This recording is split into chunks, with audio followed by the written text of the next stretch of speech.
Welcome to the Slop Farm. Enjoy the video. You start by opening the exact module that contains the icon resource so you're working live.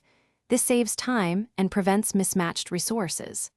Once the project loads, navigate directly to res/drawable or res/mipmap and open the icon file.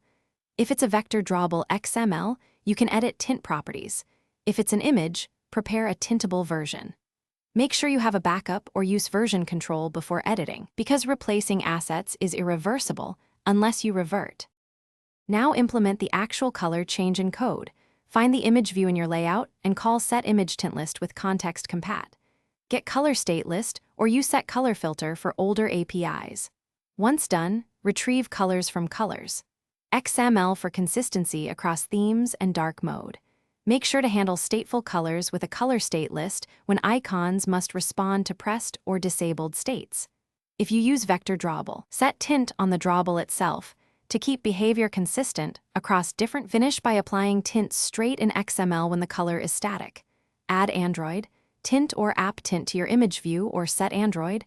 Fill color inside the vector drawable XML. Once done, clean and rebuild the project to ensure the IDE picks up resource changes and test across light and dark themes.